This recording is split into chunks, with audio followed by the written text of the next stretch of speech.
আসসালামু আলাইকুম। আমি আজ ভাজবো গাজরের পাকোড়া।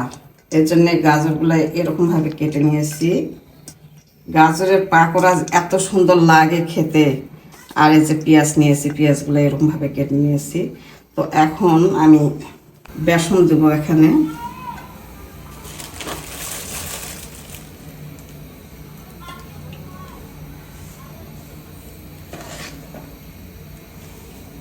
আর দিলাম চালের গুঁড়া, দিলাম লবণ,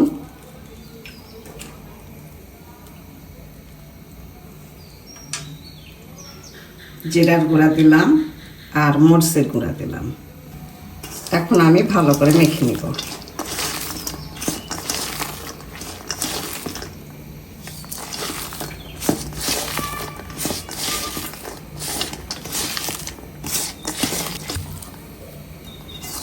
এখন আমি সবগুলো দিয়ে মেখে নেব।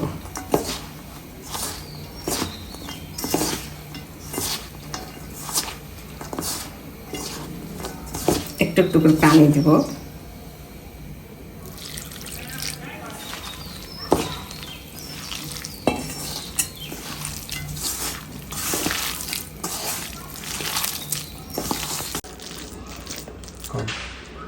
আমি একটু বেকিং সোডা দেব,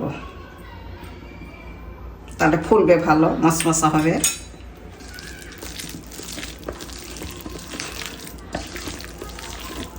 আমার মাখাটা রেডি। এই যে আমার মাখা হয়ে গেছে।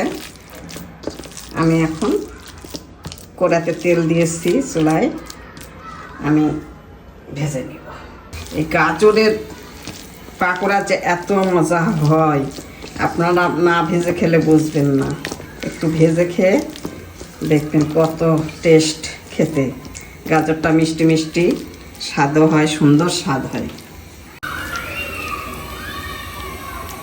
আমি এখন ছেড়ে দিব।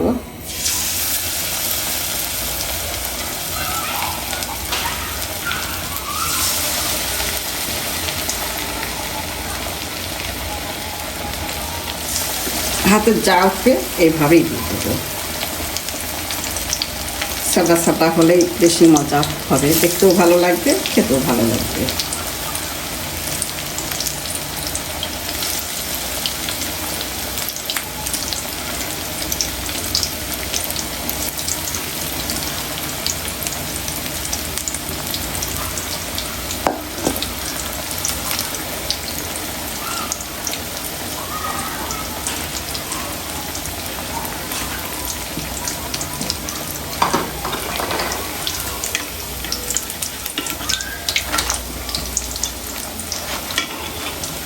এক পিসটা হয়ে গেছে, আমি উল্টাই দিব।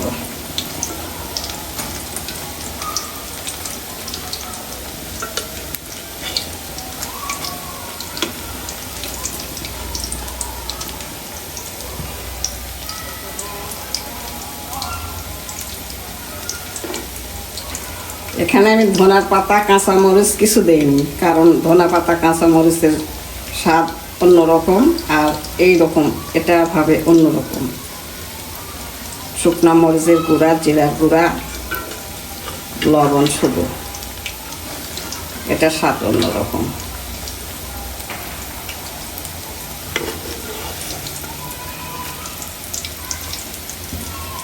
দেখতেও ভালো লাগবে। ধনা পাতা কাঁচামরিচ দিলে ওটা অন্যরকম লাগে।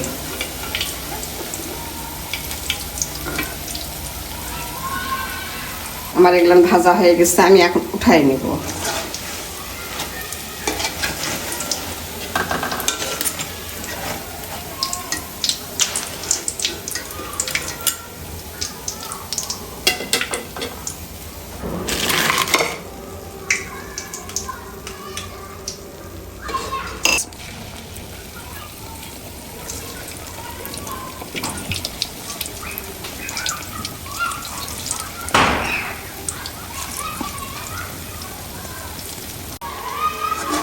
এই যে আমার এগুলো হয়ে গেল, আমি উঠাই নেব এখন।